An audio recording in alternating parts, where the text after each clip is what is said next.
भारत के पहले सीडीएस और दिवंगत पूर्व सेना प्रमुख जनरल बिपिन रावत ने कहा था आज से 8 साल पहले कि भारतीय सेना 2.5 मोर्चे पर जंग लड़ने के लिए तैयार है। 2.5।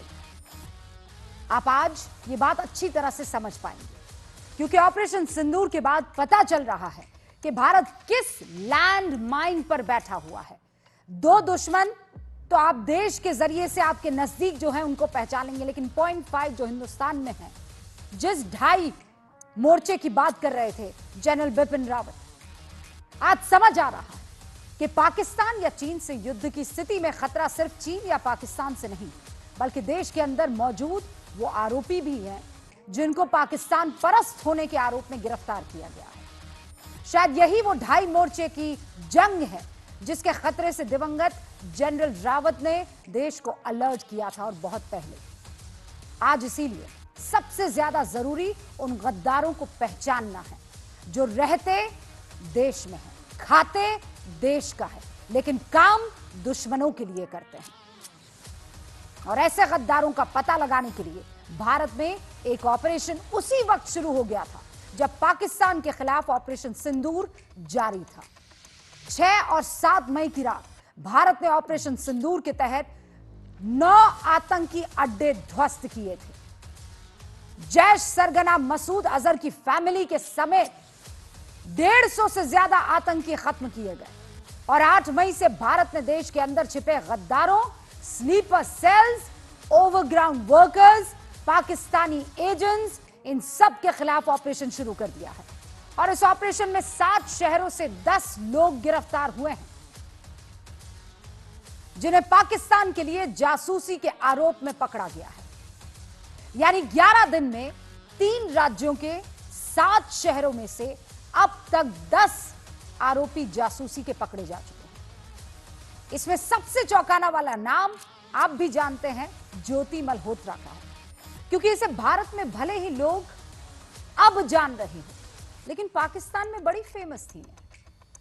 पाकिस्तान के पंजाब प्रांत की मुख्यमंत्री नवाज शरीफ की बेटी मरियम नवाज इंटरव्यू दे चुकी है। ज्योति के अलावा हरियाणा के नूह से अरमान और तारीफ, हरियाणा के कैथल से देवेंद्र सिंह ढिल्लों, पंजाब का रहने वाला गजाला यासीन मोहम्मद, सुखप्रीत सिंह, करणबीर सिंह, यूपी के मुरादाबाद का रहने वाला शहजाद और कैराना का रहने वाला नौमान, ये सब जासूसी के आरोप में गिरफ्तार हुए हैं, हिरासत में लिए गए।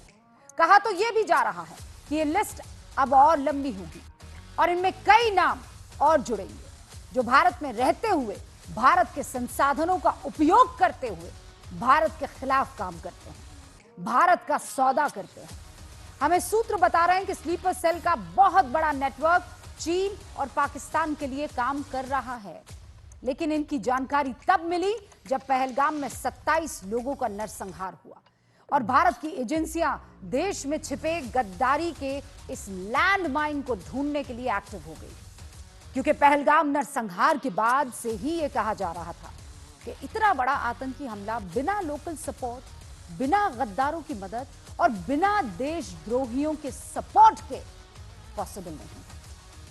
पहलगाम आतंकी हमले के बाद 100 से ज्यादा आतंक के ओवरग्राउंड वर्कर्स पकड़े गए हैं और पता चला है कि पहलगाम नरसंहार के लिए करीब 20 दिन पहले से ही रेकी शुरू हो गई थी।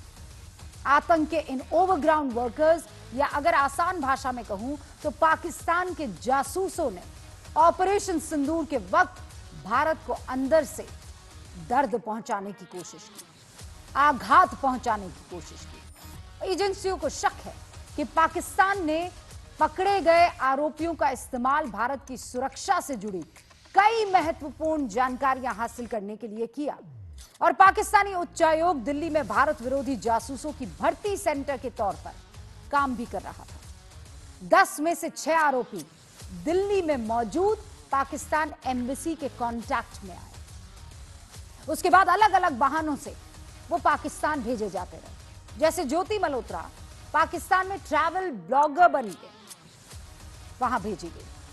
खुद ज्योति के पिता का कहना है कि ज्योति ने उसे कभी नहीं बताया कि वो पाकिस्तान, चीन या बाकी किसी देश जा रही है।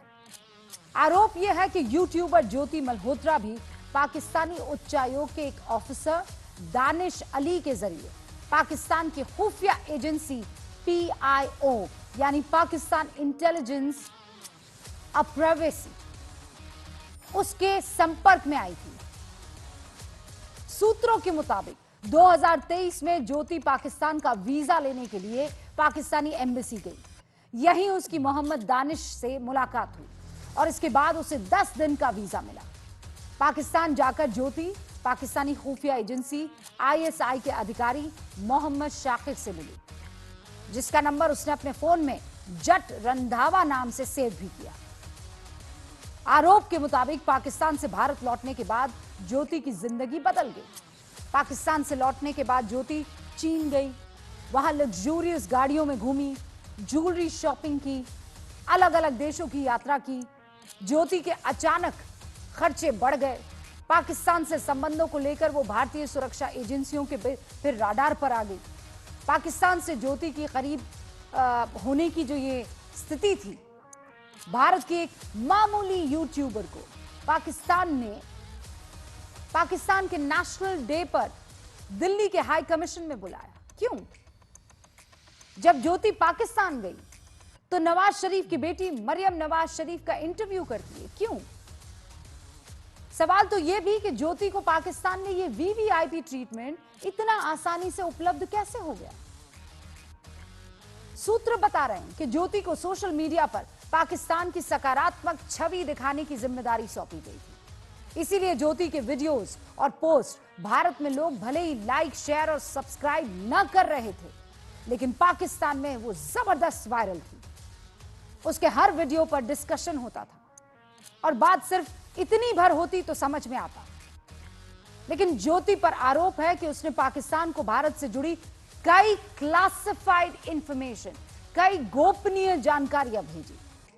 और सबसे चौंकाने वाली जानकारी तो यह है कि 22 अप्रैल को पहलगाम नरसंहार के बाद दिल्ली स्थित पाकिस्तानी उच्चायोग में जो व्यक्ति सबसे पहले आपको दिखा था केक ले जाते हुए, और वो तस्वीर हम आपसे कुछ ही देर में आपको दिखाएंगे, ये रहा वो शख्स। ये जो व्यक्ति केक ले जाते हुए दिखा था, उसी व्यक्ति के साथ ज्योति पाकिस्तान में एक पार्टी में दिखाई दी। और यह बात इसलिए बहुत गंभीर है क्योंकि केक ले जाने वाले व्यक्ति से पूछा गया कि पाकिस्तानी उच्चायोग में किस बात का जश्न मनाया जा रहा है, जबकि वहां ना तो किसी का जन्मदिन था, ना किसी और बात को लेकर किसी तरह की कोई जानकारी थी। तो पार्टी किस बात को लेकर हो रही थी? उसने उस वक्त कुछ नहीं कहा। ज्योति ने किसी YouTube वीडियो, किसी पोस्ट में क्यों नहीं बताया कि पहलगाम नरसंहार के वक्त केक ले जाने वाला व्यक्ति उसका जानकार था? यह जानने में देश की मदद वो क्यों नहीं कर पाई कि 27 लोगों की हत्या के वक्त पाकिस्तान एम्बेसी में किस बात का जश्न मनाया जा रहा था? और सवाल सिर्फ ज्योति पर नहीं, उन तमाम लोगों पर है जो ऑपरेशन सिंदूर के वक्त भारत में रहकर भी पाकिस्तान की तरफ खड़े थे।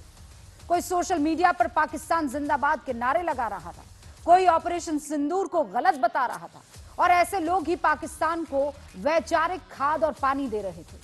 और पाकिस्तान इन्हें आसानी से अपने लिए इस्तेमाल कर सकता है। और इसीलिए आपको इस बात का ख्याल रखना होगा कि आप भी पाकिस्तान का खिलौना ना बने।